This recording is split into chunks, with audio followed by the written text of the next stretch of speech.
L'autodiscipline est nécessaire pour tout ce que vous entreprenez dans la vie. Il faut être discipliné. Il faut s'entraîner tous les jours. Il faut rester en forme, si l'on veut. Enfin, si l'on ne reste pas en forme, on meurt. Quand je m'entraîne, je fais toujours une répétition ou une série de plus. C'est une promesse que j'ai tenue. Mais faire du sport aurait pu être une priorité quotidienne. Mais il y a tellement de choses à faire dans le monde du travail, avec sa famille, etc. Alors devinez quoi? C'est une priorité dans ma vie, alors je le fais le matin, avant même de commencer ma journée. Si vous changez votre état d'esprit et que vous vous concentrez vraiment sur ce qu'est la discipline, vous verrez. Vous commencerez à accueillir la discipline, et l'autodiscipline fera partie de votre vie. Et le plus important, c'est que c'est une habitude. Une habitude que je garde pour moi. J'en fais toujours un peu plus, je fais toujours un pas de plus. Et le moyen le plus rapide et le plus facile de le faire, c'est la salle de sport. Je peux toujours prendre un poids plus lourd, faire une série supplémentaire. Regardez ce que ça fait. Ça change votre identité. Pour moi, le bénéfice de la discipline a toujours été. Grâce à la discipline, j'arrive à faire les choses. Je le fais le matin, avant même de commencer ma journée. Je peux donc gérer les priorités de la journée, tout en ayant fait mon entraînement. À long terme, je me projette dans un an. Je ne suis pas en mauvaise forme et je ne respire pas fort quand je monte les escaliers, car je maintiens cette discipline au quotidien. La plupart des gens traversent la vie sans jamais découvrir leur talent. La plupart des gens ne développent jamais leur talent. Il faut se dire, plus de collations, plus de desserts, plus de télévision. C'est fini. Non, on s'entraîne maintenant. Vous avez des compétences et des aptitudes, mais si vous ne les cultivez pas, elles ne vous serviront à rien. Elles ne vous serviront à rien. Vos dons peuvent vous mener loin, à condition de les développer. Les plus beaux cadeaux viennent d'en bas. Je m'estime suffisamment pour me donner à 120%, sinon je ne le fais pas. Et si vous pensez que ma vie mérite d'être développée, c'est ce que je fais. Pourquoi ne donnes-tu que 50%? Qu'est-ce qui ne va pas chez toi? Je te l'accorde, si tu commences à travailler sur tes dons. Vous développerez un fort sentiment de bonheur et aurez une vision plus large de vous-même, car cela fait partie du processus. Nous avons tous besoin d'un domaine de notre vie dans lequel nous pouvons avoir le sentiment d'être compétents. Il faut avoir de la force de caractère quand les autres s'amusent. Il faut leur dire qu'on leur doit quelque chose. À mesure que vous commencez à développer et à élargir vos compétences, vos talents et votre vision de vous-même, vous serez toujours maître de votre destin. Je veux la liberté. Pour moi, la discipline signifie plus de liberté. De nos jours, il est si facile d'être excellent. Parce que tout le monde l'est, la plupart des gens sont faibles. C'est une génération adoucie. Si vous avez un minimum de force mentale, de capacité et d'autodiscipline, vous en avez. La capacité de ne pas vouloir faire quelque chose, mais de le faire quand même. Les gens ont du mal à comprendre une chose. Je déteste courir. Ce qui me rend fou, c'est que je n'ai pas besoin que plus de gens me disent « Pourquoi cours-tu si tu détestes ça ?» De quoi parlez-vous? Je ne veux ni prendre de douche ni manger, je déteste ça aussi. Tout ça, c'est la vie, mec. Et ce n'est que lorsque j'ai changé de mentalité que je suis devenu quelqu'un. Je détestais aller à l'école, alors devinez quoi, j'étais stupide. Mais si tu arrives à faire des choses que tu détestes. De l'autre côté, il y a la grandeur. C'est ce que les gens ne comprennent pas, si je cours, je me forge l'esprit. Je ne m'entraîne pas pour une course, mais pour la vie. Je m'entraîne pour le moment où je recevrai cet appel à 2 heures du matin. Que ma mère soit morte ou qu'il se passe quelque chose de tragique dans ma vie, je ne m'effondre pas. J'entraîne mon esprit, mon corps et mon âme pour qu'ils ne fassent qu'un. Pour pouvoir affronter ce que la vie me réserve. Parce que la vie m'a déjà mis à rude épreuve. Et si l'on n'est pas préparé physiquement et mentalement à cela, on s'effondre et on ne sert plus à rien. 99% des gens ne sont pas prêts à faire ce qu'il faut pour réaliser leurs rêves. Les marines ont un dicton, tout le monde rêve d'aller au paradis. Mais personne ne veut mourir. Le centre de la réalisation de tout rêve, c'est l'autodiscipline. Quelque chose d'aussi simple que la nourriture et le fait de manger. Il s'agit moins de votre corps que de votre esprit. Il s'agit de prendre le contrôle de votre esprit pour pouvoir choisir les actions qui vous sont propres. Chaque jour, nous choisissons des choses qui ne sont pas dans notre intérêt. Donc, si le monde vous attaque, vous veut du mal ou essaie de vous retenir, alors, vous allez vous donner des coups de pied aux fesses? Vous allez vous empêcher d'obtenir ce dont vous rêvez? Je pense que le mot « discipline » a acquis une mauvaise réputation, nous le considérons comme une punition. Je ne parle pas de discipline de cette façon. Je parle de discipline dans le sens où vous renoncez au plaisir immédiat en échange d'un respect de soi à long terme. Je crois que l'autodiscipline est la définition même de l'amour de soi. Lorsque vous dites que vous vous aimez, cela signifie que vous vous traitez avec respect. C'est ça, l'amour. L'autodiscipline est au cœur de toute réussite matérielle. Vous ne pouvez pas gagner la guerre contre le monde si vous ne pouvez pas gagner la guerre contre votre propre esprit. L'amour de soi, c'est quand tu te dis, mec, écoute, je sais que toi et cette fille avez une vraie connexion. Je sais que vous vous sentez bien, mais c'est la cousine de ta copine, alors je t'aime trop pour te laisser faire ça. C'est comme si tu te disais, mec, écoute, je sais que tu veux manger cette pizza et elle sera vraiment bonne. Tu sais, mais je ne peux pas te laisser manger cette pizza parce que si tu la manges, tu vas te sentir mal. Tu sais, et moi, je t'aime juste trop pour te laisser faire ça. L'amour propre, c'est, écoute, je sais que tu as un examen lundi. Tu veux vraiment sortir avec tes amis, c'est samedi soir, tu veux sortir, mais si tu échoues à ce test, tu ne te sentiras pas bien dans ta peau. Je t'aime juste trop pour te laisser sortir ce soir. L'autodiscipline, c'est s'aimer soi-même. Pour être heureux, il faut s'aimer soi-même. Ce qui signifie que vous devez discipliner votre comportement. La voie vers un bonheur durable, c'est en disciplinant son comportement. Nous avons tendance à fonder notre estime de soi sur l'opinion des autres. Or, ce n'est pas vraiment de l'estime de soi. L'estime de soi est censée refléter la façon dont on se perçoit soi-même. Je disais justement à quel point il est dangereux de permettre aux autres de déterminer ce que vous allez ressentir à votre égard. C'est un peu comme regarder dans un miroir brisé, vous regardez un miroir brisé, puis vous changez de visage. Pour essayer de bien paraître dans ce miroir souillé, brisé et cassé. L'opinion des autres est une très mauvaise façon de déterminer ce que nous ressentons à propos de nous-mêmes. La vie peut être brutale. La vie peut être impitoyable. Si je devais résumer en un mot la différence entre les grands et la moyenne, ce serait un mot, un attribut pour décrire la différence. Discipline. Sans discipline, on peut oublier le trophée. Oublier le succès, la grandeur. Tous les champions sont disciplinés.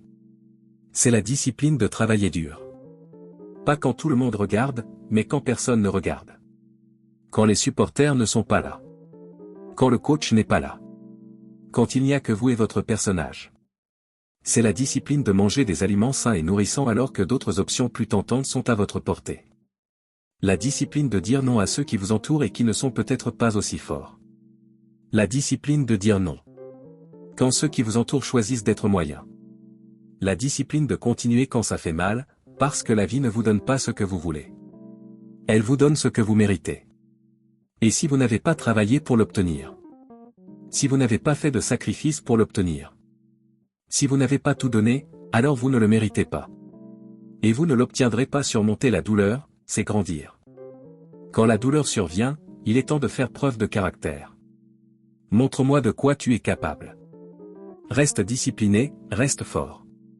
Quand tout semble désespéré, persévérez. Rien ne peut vous arrêter si vous ne vous arrêtez pas. Ne vous arrêtez pour rien. Ne dérogez jamais à votre discipline. Restez fidèle à vous-même et à votre vision. Lorsque cela devient douloureux, poussez plus fort pour surmonter la douleur.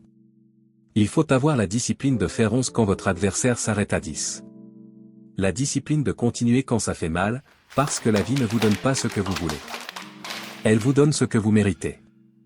Et si vous n'avez pas travaillé pour cela, si vous n'avez pas fait de sacrifice pour cela, alors vous ne le méritez pas et vous ne l'obtiendrez pas. Montrez votre caractère, restez discipliné, restez fort.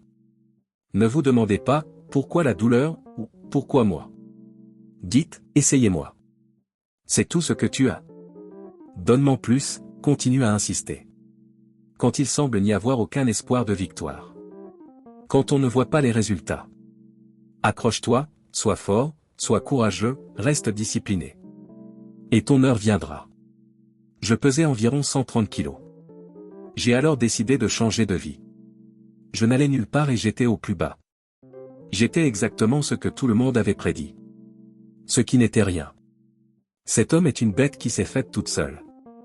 Je suis largement considéré comme l'homme le plus coriace de la planète et l'un des plus grands athlètes d'endurance de tous les temps. J'étais juste un enfant peu sûr de lui, effrayé, et la seule façon pour moi de me retrouver était de changer de vie. J'allais vivre le pire. Il est le seul membre des forces armées américaines à avoir suivi la formation des SEAL. Il a également suivi l'école des Rangers de l'armée américaine et la formation des contrôleurs aériens tactiques de l'armée de l'air. Il a accompli à 3 reprises la tristement célèbre « Semaine de l'enfer », dont 2 fois en une seule année. Et une fois, il a commencé et terminé avec de multiples fractures de stress et une hernie. Personne n'était là pour m'aider, et chaque matin, j'avais l'impression d'avoir commencé à me raser les cheveux à l'âge de 16 ans. La sensation que j'avais chaque matin en me regardant dans le miroir était horrible, et je ne voulais plus me sentir comme ça. Je me sentais comme un enfant qui n'allait nulle part, un enfant qui avait peur, et la plupart des enfants l'acceptent et cherchent de l'aide. Mais la meilleure chose qui me soit arrivée, c'est que personne ne m'a aidé. Il a combattu en Irak. Il était garde du corps du premier ministre irakien. Il a détenu le record du monde du plus grand nombre de tractions en 24 heures, 4030. Personne n'a eu pitié de moi. Personne ne m'a regardé en disant, de nos jours, ils vont te prendre chez eux et dire à tout le monde d'arrêter de s'en prendre à toi. À l'époque, ils s'en fichaient. J'ai dû développer des callosités dans mon cerveau, comme j'en ai développé sur mes mains. J'ai battu le record du monde Guinness des tractions il y a longtemps, mais j'ai échoué 2 fois. J'ai fait 67 000 tractions pour essayer de battre ce record. Pour faire 4030 tractions. J'ai donc dû courir 67 000 km pour m'entraîner. J'ai couru 8 courses consécutives de 160 km. Sur 8 week-ends consécutifs. Il a parcouru plus de 11 000 km en une seule année. Cela équivaut à courir 267 marathons. Je me voyais comme la personne la plus faible que Dieu ait jamais créée. Il fallait que j'aie un objectif. Mon objectif était de croire que la seule personne capable de changer les choses, c'était moi. La seule façon de changer d'avis était de me soumettre aux pires épreuves qu'un être humain puisse endurer. Ce serait la seule façon de construire un cerveau capable de gérer tout ce qui se présenterait à lui. Je rendais mon esprit insensible à cause de la douleur et de la souffrance. La seule façon d'arriver à la fin de ce voyage est de souffrir pour grandir. Pour grandir, il faut souffrir. J'ai peur de mon ombre. Comment surmonter cela? Engage-toi dans l'armée, fais-toi botter les fesses, fais des choses que tu détestes, sois mal à l'aise tous les jours. Bien reçu. Je ne suis pas le plus intelligent du monde, d'accord? Quelqu'un dit. Oh non, tu es intelligent. Non, non, ne te dis pas ça, me suis-je dit. Non, je suis stupide. D'accord, j'ai compris. Comment devenir plus intelligent? En s'instruisant. Ce que nous fuyons, c'est la vérité. Nous fuyons la vérité, mec. La seule façon pour moi de réussir était donc d'aller vers la vérité. Aussi douloureux et brutal que cela ait pu être, cela m'a changé. Cela m'a permis de devenir celle que je suis aujourd'hui. Si tu peux vivre en toi-même pour le reste de ta vie. Arrêtez d'écouter les gens qui vous traitent de gros, de gays, de transsexuels, tout cela n'a aucun sens. Tous ces gens complexés qui te font endurer leurs complexes, il faut les écarter. Tu dois juste être celui en qui tu crois, en Dieu ou en quoi que ce soit d'autre. Peu importe ce en quoi tu crois, si tu ne crois qu'en toi. Tu dois tout prendre et tout jeter. Il faut croire en une seule chose, en soi-même. Environ 97% des étudiants sont distraits par leur téléphone portable. Faites-vous partie de ces 97%? Si tu veux réussir autant que tu veux respirer. Alors, vous réussirez. Que vos distractions soient des SMS. Consultez les emails, surfez sur le web, jouez à des jeux. Ou en parcourant les réseaux sociaux, il n'en demeure pas moins que c'est une distraction. Il n'en demeure pas moins que c'est une distraction. Je vous dis aujourd'hui que certains d'entre vous réussiraient s'ils abandonnaient leur téléphone portable. Mais votre téléphone portable est plus important pour vous que votre réussite. Ne perdez plus de temps avec votre téléphone. Facebook ne disparaîtra pas, Instagram sera toujours là ce week-end. Concentrez-vous sur vos rêves, sur vos études, sur vos objectifs et sur vos aspirations. Lâche ce truc. Lève les yeux, tu as raté quelque chose. Quel est l'effet à long terme d'un excès d'information? Nous l'ignorons, mais nous le découvrons. Concentrez-vous sur votre épanouissement personnel. Une version améliorée de vous-même, sans vous laisser distraire par des choses futiles. Il faut éteindre le portable et ne plus regarder la télévision. Certains d'entre vous regardaient le match hier soir. Vous n'aviez vraiment aucune raison de regarder ces garçons remporter un titre national, intégrer la NBA et gagner des millions. Tu n'avais pas à les regarder. Parce que tu n'es pas là où tu devrais être. Tu n'es pas quelqu'un qui est déterminé à réussir et à ne pas défiler toute la journée. Tu es déterminé à prospérer, pas à grandir toute la journée ni à jouer toute la journée. Arrête de perdre ton temps sur ton téléphone portable. Et quand vous arriverez au point où vous ne penserez qu'à réussir, aussi fort que vous respirez. Alors, tu réussiras. C'est de toi et de ton avenir qu'il s'agit. Il s'agit de tes notes. Il s'agit de tes rêves. En fin de compte, il s'agit de ta vie. Le temps que vous passez sur votre téléphone portable pourrait être mis à profit pour réussir. Le temps que vous pourriez consacrer à votre réussite, vous le passez sur votre téléphone portable. Et le téléphone portable ne vous rapporte rien d'autre qu'une facture. Votre vie est-elle moins importante que cette application, ce jeu, ce réseau social? Écoutez-moi, j'ai besoin que les téléphones portables soient éteints. Certains d'entre vous seront ruinés pour le reste de leur vie à cause de cette petite chose. Vous allez être fauchés pour le reste de votre vie à cause d'un petit téléphone portable. Nous sommes tellement accros à nos portables. Nous devenons aveugles au monde qui nous entoure. Et quelqu'un vous a dit que vous ne pourriez pas vivre sans. Nous ne parvenons pas à détourner le regard assez longtemps pour admirer la beauté du monde qui nous entoure. Peu importe à qui incombe la faute, si quelque chose est cassé, c'est à vous de le réparer. Ce n'est pas la faute de quelqu'un si son père était un alcoolique violent. Mais c'est leur responsabilité de déterminer comment gérer ces traumatismes et d'essayer d'en faire leur vie. Ce n'est pas de votre faute si votre partenaire vous a trompé et a ruiné votre mariage, mais c'est votre responsabilité de trouver comment supporter cette douleur. Et comment surmonter cela pour construire une vie heureuse. La faute et la responsabilité ne vont pas de pair. C'est dommage, mais ce n'est pas le cas. Quand quelque chose est la faute de quelqu'un, ce n'est pas forcément de sa responsabilité. Nous voulons qu'ils souffrent, nous voulons qu'ils soient punis, nous voulons qu'ils paient, nous voulons qu'ils assument la responsabilité du problème, mais ce n'est pas comme ça que ça marche, surtout quand il s'agit de ton cœur. Ton cœur, ta vie, ton bonheur. C'est votre responsabilité, et votre seule responsabilité. Tant que nous pointons du doigt et restons coincés dans la question de savoir à qui la faute de quelque chose, nous ne progressons pas. Nous restons coincés dans un état de victime. Quand on est en mode victime, on est coincé dans la souffrance. La voie du pouvoir réside dans la responsabilité. Votre cœur, votre vie, votre bonheur. C'est votre responsabilité, et votre seule responsabilité. Vous pouvez faire sourire une personne, lui donner le sentiment d'être bien, la faire rire. Mais le fait qu'une personne soit heureuse ou non est totalement hors de votre contrôle. Pour passer du temps avec une personne, il faut qu'elle vous nourrisse et vous inspire.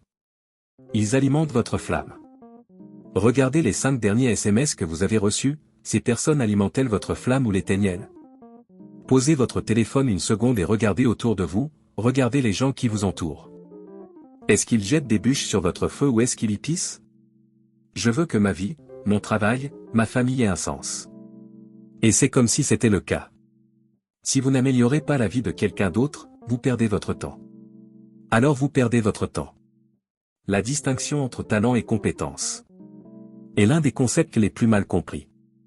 Pour ceux qui cherchent à exceller, qui ont des rêves et qui veulent accomplir des choses. Votre talent et vos compétences naturelles ne se développent qu'en vous perfectionnant pendant des heures. On n'essaie pas de construire un mur. On ne se fixe pas comme objectif de construire un mur. Vous ne dites pas, je vais construire le plus grand, le plus impressionnant et le plus grandiose des murs. Vous ne commencez pas par là. Vous vous dites, je vais poser cette brique aussi parfaitement qu'elle le peut. Il n'y aura pas une seule brique sur la surface de la Terre qui sera mieux posée que celle que je vais poser dans les 10 prochaines minutes. Et vous faites ça tous les jours. Et bientôt, vous vous retrouvez face à un mur. Et bientôt, vous vous retrouvez face à un mur. Et je pense que psychologiquement, c'est l'avantage que j'ai par rapport à beaucoup de gens avec qui j'ai été en compétition dans différentes situations. C'est qu'il est difficile de faire le premier pas quand on voit l'ampleur de la tâche. La définition de qui je suis est très claire pour moi, et elle redéfinit également qui je veux être. Je sais donc pertinemment que je suis plus fort que je ne le pensais. Vous savez, on ne peut s'empêcher de se demander, que ferais-je si j'étais à la place de Muhammad Ali? Je suis motivé par la peur. Je déteste avoir peur de faire quelque chose. Et je pense que c'est cette attitude qui s'est développée à mes débuts. J'ai commencé à affronter mes peurs. Pourquoi avais-tu peur la nuit précédente, dans ton lit? Pourquoi avais-tu peur? Pourquoi as-tu peur? N'y va pas. Pourquoi as-tu peur dans ton lit, 16 heures avant de sauter? Pourquoi as-tu peur en voiture? Pourquoi n'as-tu pas pu prendre de petit déjeuner? Qu'est-ce que la peur? Tu n'es même pas près de l'avion. Tu n'es même pas près de l'avion, jusqu'à la descente. Il n'y a aucune raison d'avoir peur. Ça ne fait que gâcher ta journée. Tu n'as pas à sauter, et puis, tout d'un coup, là où tu devrais être terrifié. C'est l'expérience la plus heureuse de ta vie. Et Dieu a placé les meilleures choses de la vie de l'autre côté de la peur. Et ils ont eu le culot de t'exclure. C'est parce qu'ils n'ont pas compris ta motivation. Je ne te laisserai jamais tomber. C'est dans ces moments-là qu'on distingue le vrai du faux. Les gagnants comme vous peuvent encaisser un coup et rebondir immédiatement, car vous comprenez et savez exactement ce qui est en jeu. C'est dans des moments comme celui-ci que l'on fait la différence entre le vrai et le faux. Les gagnants comme vous savent encaisser les coups et rebondir. Parce que tu comprends et c'est exactement ce qui est en jeu. C'est l'heure de l'argent, ma belle. Et c'est pour toutes les billes. Sois sage ou tais-toi. Survis à l'avance. Gagne ou rentre chez toi. C'est pour ça que tu travailles si dur, que tu repousses tes limites. Tu passes toutes ces heures à courir. C'est pourquoi tu te sacrifies autant. Tu passes toutes ces heures à transpirer. Parce que tu sais qu'il n'y aura pas de temps pour regretter, t'inquiéter ou laisser tomber tes coéquipiers. Vous savez que vous êtes déterminé à entrer dans le royaume de la grandeur qui vous est réservé. Et seulement vous. Et donc, si jamais tu es assez fatigué pour abandonner. Alors, j'ai besoin que tu fasses comme une voiture avec 4 pneus crevés et que tu changes de pneus. Je ne crois pas que tu m'aies entendu, si jamais ce jour arrive. Si tu es assez fatigué pour arrêter, alors j'ai besoin que tu te comportes comme une voiture avec 4 pneus crevés et que tu changes de pneus. Le succès au niveau supérieur est réservé à ceux qui sont prêts à ne pas compter les répétitions jusqu'à ce que cela commence à faire mal. Ne comptez pas les tirs avant que vos bras ne soient épuisés. Ne comptez pas les sprints avant d'être à bout de souffle. J'ai entendu un homme sage dire, ça fait mal, mais ça marche. Je dis que lorsque ça fait mal, et seulement alors, vous commencerez à récolter les bénéfices. Les distinctions, les Atta Boys, les Atta Girls, les bons boulots, les Alley-oop et Lob, les fêtes de célébration avec homard et brochette. Le hissage des bannières, la taille des anneaux. Les sourires, les accolades, et tout l'amour et le respect qui les accompagnent. J'en vois certains d'entre vous dans le noir. Et vous savez ce que j'attends de vous quand vous êtes dans le noir, n'est-ce pas? Allume la lumière quand je te parle, parce que je crois que tu ne m'as pas entendu. J'ai dit que le succès au niveau supérieur était réservé. Pour ceux qui sont prêts à ne pas compter les répétitions avant d'avoir mal. Ne comptez pas les coups effectués avant d'avoir les bras crevés de fatigue. Ne commencez pas à compter les sprints avant d'être à bout de souffle. Et juste au moment où ils pensent que tu vas jeter l'éponge, c'est à ce moment-là que j'ai besoin que tu te souviennes de tous les jours où tu as fait un effort supplémentaire. Tous ces jours où tes amis te disaient que tu étais dégueulasse quand tu leur disais que tu ne pouvais pas sortir parce que tu étais en pleine préparation. Tu étais enfermé, tu étais dans ta bulle. Tu devais être fort, parce que tu savais que ce jour viendrait. Quand tu devras montrer au monde que tu peux surmonter n'importe quelle adversité, n'importe quel obstacle, n'importe quelle difficulté, n'importe quel revers. Parce que tu étais préparé à tout. Tu savais que ce serait impossible. Courir avec les guépards quand tu marches avec les tortues. Tu savais que ce serait impossible. Tu courais avec les guépards, alors que tu marchais avec les tortues. Ton état d'esprit est donc celui d'une star de l'athlétisme. Cela vous donne la force de surmonter les obstacles de la vie, de franchir les dos d'âne et les barrages routiers. Et tu continues à surmonter tous les obstacles qui tentent de te détourner de ton objectif ultime, réussir à atteindre le niveau supérieur. Alors, le stress du monde, tu le prends à la légère. Les rêves, disent-ils, sont hors de ta portée, tu les attrapes.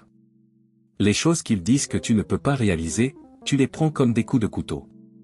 Et quand les brutes de la vie essaient de t'assommer, tu les frappes. Tu les piques, tu bouges et tu les piques. J'ai dit que le stress du monde, tu t'en moques. Les rêves qu'ils disent inaccessibles, tu les réalises. Les choses qu'ils disent inaccessibles, tu les essaies. Et quand la vie essaie de vous mettre KO, vous vous en prenez à vous-même, vous bougez et vous les piquez. Et dans les rares occasions où la vie vous envoie un coup qui vous met à terre, vous creusez profondément, puis encore plus profondément, parce que vous comprenez que c'est le moment de te relever. Continue avec détermination et courage. Grâce à toute votre résilience, votre engagement, votre travail acharné et votre persévérance, vous êtes maintenant en position de montrer au monde que vous avez ce qu'il faut. Et ton chien intérieur n'abandonne jamais. J'ai dit que c'était le moment de te relever. Persévère avec détermination et courage. Grâce à votre résilience, votre engagement, votre travail acharné et votre persévérance, vous êtes maintenant en position de montrer au monde que vous avez ce qu'il faut.